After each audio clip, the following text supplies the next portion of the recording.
नमस्कार, मैं हूं Vivek Kumar, lecturer of civil engineering in government polytechnic college Sirohi. आज हम लोग जो यूनिट डिस्कस करेंगे वो है वर्क, पावर एंड एनर्जी। ठीक है, लास्ट क्लास में हम लोगों ने वर्क को डिस्कस किया था।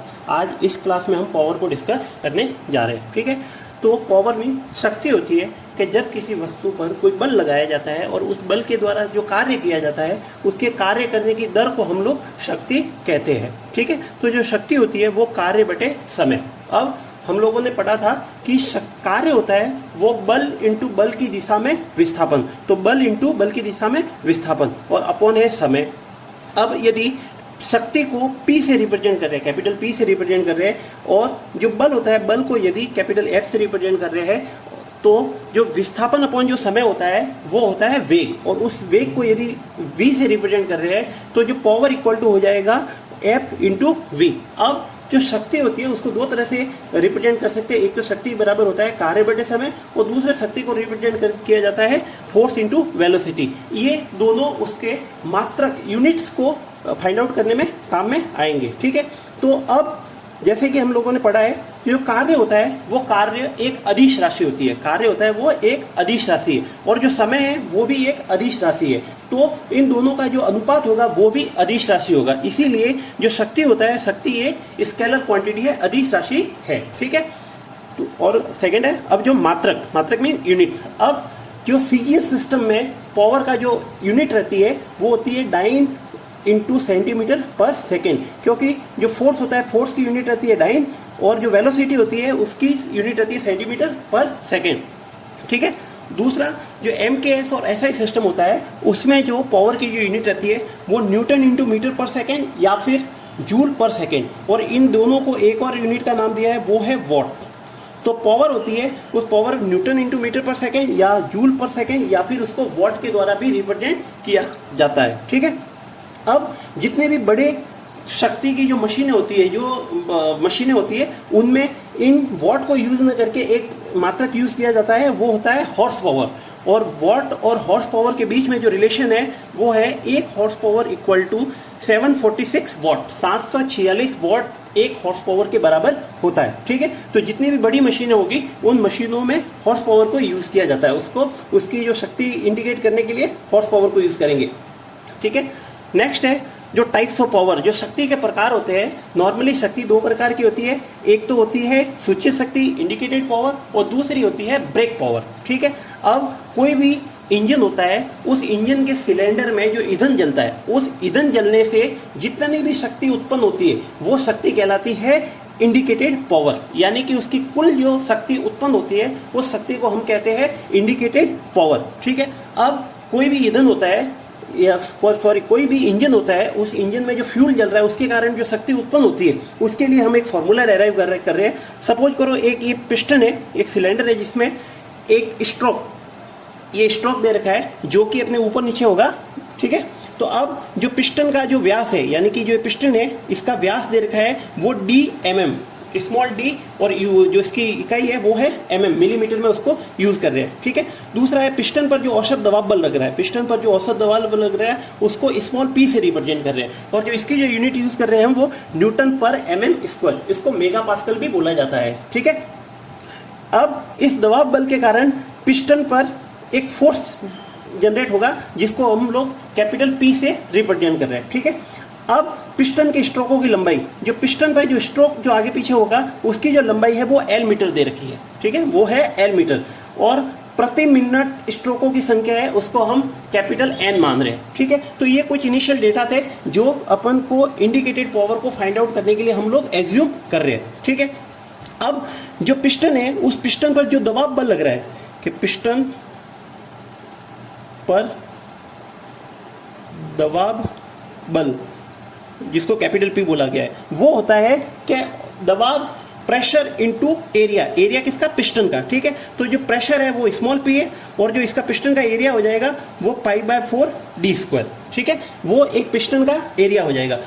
अब यहाँ पर अगर जो डायमीटर है उसको mm में पुट कर रहे हैं तो mm स्क्वायर से कैंसिल हो जाएगा, तो इसकी जो यूनिट बचेगी वो न्यूटन में, तो जो बल आएगा वो न्यूटन में आएगा। ठीक है, अब एक स्ट्रोक के द्वारा, एक स्ट्रोक द्वारा किया गया कार्य, एक स्ट्रोक में कितना कार्य किया जा रहा है, ठीक है। और जो कार्य होता है वो होता है बल इंटू विस्थापन। जो बल आया है वो small p into π/4 d square, ठीक है। और वो कितनी दूरी तय कर, कितना विस्थापित होता है, वो उसकी स्ट्रोक की लंबाई के बराबर, जिसको हम लोगों ने कैपिटल L माना है, ठीक है। तो जो कार्य की यूनिट आएगी वो न्यूटन इंटू मीटर, क्योंकि जो दबाव बल की थी वो न्यूटन थी और जो लंबाई यूज कर रहे हैं वो मीटर में यूज कर रहे हैं, ठीक है। तो इसका हो गया pressure P into π/4 d square into stroke की लंबाई L, ठीक है। एक तो ये आ गया। अब जो इसकी आरपीएम दे रखी है कि 1 मिनट में जो पिस्टन ऊपर नीचे होता है वो होता है n टाइम्स, कैपिटल N। तो अब जो 1 सेकेंड में होगा वो n/60, ठीक है, क्योंकि 1 मिनट में 60 सेकेंड होते हैं। तो 1 सेकेंड का कार्य, 1 सेकेंड का कार्य, जो 1 सेकेंड का कार्य होगा वो इसमें P4 d square into L, ये था, इसमें n/60, जिससे क्या आ जाएगा, अगर n से मल्टीप्लाई करवाते हैं तो 1 मिनट में किया गया कार्य, और अगर डिवाइड बाय 60 करते हैं तो उसमें 1 सेकेंड में किया गया कार्य, ठीक है। तो अब जो इसकी यूनिट आएगी वो आएगी न्यूटन इंटू मीटर पर सेकेंड। जो अपने 1 सेकेंड में किया गया कार्य वो निकाला है। तो जो पावर होगी कि जो इंडिकेटेड पावर जो उत्पन्न हो रही है वो हो गया, इसको अगर कैपिटल स्मॉल p इंटू जो π/4 d स्क्वायर, उसको पिस्टन का एरिया जिसको कैपिटल A से रिप्रेजेंट करते हैं, और स्ट्रोक की लंबाई है वो L इंटू n, n है स्ट्रोकों की संख्या पर मिनट अपॉन 60। तो किसी भी इंजन की यदि इंडिकेटेड पावर फाइंड आउट करनी है तो उसके लिए pressure P into area into length of stroke into number of stroke पर मिनट अपॉन 60 यूज करेंगे, ठीक है। अब जो सेकेंड टाइप है पावर का वो है ब्रेक पावर। तो सेकेंड जो पावर है वो है ब्रेक पावर, ठीक है। तो जो ब्रेक पावर होती है, होता क्या है कि जब इंजन में जब फ्यूल जलता है तो फ्यूल जलने के कारण जो भी शक्ति उत्पन्न होती है उस शक्ति का पूरा यूटिलाइजेशन नहीं हो पाता, ठीक है। तो जो शक्ति उत्पन्न होती है उसका जितना भी यूटिलाइजेशन हो सकता है, जो अपने काम में आ जाती है, उस शक्ति को कहते हैं ब्रेक पावर। क्योंकि जितनी भी शक्ति उत्पन्न होती है उस शक्ति का कुछ भाग होता है वो घर्षण के कारण नष्ट हो जाता है, ठीक है। तो अपने पूरी शक्ति यूज न आकर उसका कुछ भाग ही अपने उपयोग में आता है और उस भाग को कहा जाता है ब्रेक पावर, ठीक है। तो जो ब्रेक पावर का जो मान होता है, ब्रेक पावर को BP से रिप्रेजेंट करते हैं। तो ब्रेक पावर का जो मान होता है वो ऑलवेज इंडिकेटेड पावर से कम होता है, ठीक है। तो ब्रेक पावर का मान हमेशा इंडिकेटेड पावर सूचित शक्ति से कम होता है। अब यदि किसी मशीन की दक्षता ज्ञात करनी होती है, किसी इंजन की आपको दक्षता ज्ञात करनी है, तो जो दक्षता होती है इफिशियंसी बराबर होती है brake power upon indicated power into 100। तो वो उस इंजन की दक्षता या मशीन की दक्षता परसेंटेज में निकलेगी, ठीक है। तो किसी भी मशीन की अगर आपको दक्षता ज्ञात करनी है तो आपको ये फॉर्मूला यूज करना है, ठीक है। अब हम लोग शक्ति का एक न्यूमेरिकल प्रॉब्लम सॉल्व करेंगे, ठीक है। ये है एक न्यूमेरिकल है कि एक गोल पानी की टंकी का व्यास 7 मीटर तथा ऊंचाई 8 मीटर है।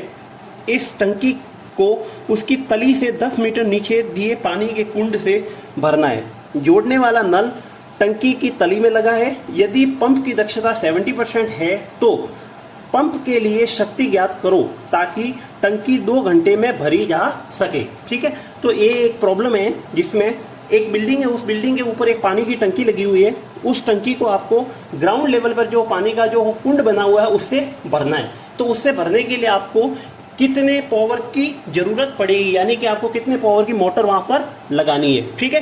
तो इसके लिए जो क्वेश्चन में दिया गया है वो है जो ऊपर टंकी लगी है उस टंकी का उसकी डायमेंशन दे रखी है। तो उसका व्यास है 7 मीटर और ऊंचाई है 8 मीटर। अब इन दोनों तलों के बीच की जो दूरी है वो 10 मीटर है, यानी कि जो ऊपर वाली पानी की टंकी का तल और नीचे वाली का जो नल लगा हुआ उसके बीच की दूरी है वो 10 मीटर है, ठीक है। अब और जो समय दे रखा है वो है 2 घंटे। तो सबसे पहले हम लोग क्या करते हैं कि ऊपर जो पानी की टंकी लगी है उसका आयतन ज्ञात करते हैं, ठीक है। तो पानी की टंकी का जो आयतन होगा वो एक सिलेंड्रिकल शेप में दे रखी है, इसीलिए π/4 d square into h। D दे रखा है वो व्यास दे रखा है 7 मीटर और जो ऊंचाई दे रखी है पानी की टंकी की वो है 8 मीटर। तो इसको जब सॉल्व करेंगे तो जो टंकी की पानी का कुल वॉल्यूम आएगा, आयतन आएगा, वो 308 मीटर क्यूब। अब हम लोग जानते हैं कि पानी का जो घनत्व होता है वो 1000 किलोग्राम पर मीटर क्यूब होता है, ठीक है। जब किलोग्राम को यदि न्यूटन में यूज करते हैं तो 10,000 न्यूटन पर मीटर क्यूब, अप्रोक्सीमेटली 10,000 न्यूटन पर मीटर क्यूब होता है। इसको किलो न्यूटन तो 10 किलो न्यूटन पर मीटर क्यूब। इससे अब आयतन को यदि उसके घनत्व से मल्टीप्लाई करवाते हैं तो टंकी में जो पानी है भरा जाना है उसका अपने को भार मिलेगा। तो टंकी में भरे जाने वाले पानी का भार उसको ज्ञात करेंगे आयतन इंटू घनत्व से। आयतन हम लोगों ने ज्ञात किया है वो 308 मीटर क्यूब, और जो पानी का जो घनत्व है वो 10 किलो न्यूटन, तो इंटू 10, तो इन दोनों से मल्टीप्लाई करेंगे तो 3080 किलो न्यूटन पानी का भार आया, जो कि उस पानी की जो टंकी होगी उसमें भरा जाएगा, ठीक है। अब जो पानी अपने को ऊपर चढ़ाना है वो कितनी हाइट पर चढ़ाना है, तो एक तो 10 मीटर तो है ही, दूसरा जो ऊपर वाली पानी की टंकी है उसको भरने में टाइम लगता है। इनिशियल जैसे 0 होता है और जब वो फुल भर जाएगी तो उसकी हाइट रहेगी 8 मीटर। तो इन दोनों का जब औसत लेंगे तो 0 + 8, तो 0 + 8 / 2, तो जो औसत ऊंचाई आई पानी की जो टंकी लगी है उसकी जो औसत ऊंचाई आएगी तो 10 + 8 + 0/2 यानी कि 14 मीटर। आपको अप्रोक्स औसत एवरेज जो है ऊंचाई रहेगी वो होगी 14 मीटर, ठीक है। अब जो अपने को क्वेश्चन में दिया गया है कि पानी की टंकी है वो 2 घंटे में भरी जा रही है, तो पानी चढ़ाने में लगा समय 2 घंटे, यानी कि 1 घंटे में 3600 सेकेंड होते हैं, तो 2 घंटे में 7200 सेकेंड। तो आवर्स को जब अपन ने सेकेंड में कन्वर्ट किया तो 7200 सेकेंड टाइम आया, ठीक है। अब जो शक्ति होती है वो कार्य बटे समय होता है, तो कार्य बटे समय इस केस में जो कार्य होगा वो उसकी एक तरह से पोटेंशियल एनर्जी के इक्वल होता है, जो कि उसका भार इंटू, तो भार हो जाएगा mg जो कि अपने को 3080 किलो न्यूटन है, इंटू h हो जाएगा, वो h होगा 14 मीटर।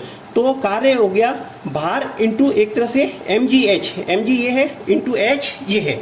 अब जो किलो न्यूटन है उसको न्यूटन में कन्वर्ट किया, इसीलिए 10⁻³ से मल्टीप्लाई किया है, तो 3080 इंटू 1000 इंटू 14/7200, इसकी जो यूनिट रहेगी वो है न्यूटन इंटू मीटर पर सेकेंड, जो कि जूल पर सेकेंड या वॉट के द्वारा भी रिप्रेजेंट किया जाता है, ठीक है। तो इसको जब सॉल्व करेंगे तो वो आ गया 6000 वॉट, ठीक है। न्यूटन इंटू मीटर पर सेकेंड होता है, उसको पावर को वॉट के द्वारा भी रिप्रेजेंट किया जाता है, तो ये वॉट आ गई। अब यदि इस शक्ति को आप हॉर्स पावर में कन्वर्ट करते हैं तो 1 हॉर्स पावर बराबर होता है 746 वॉट।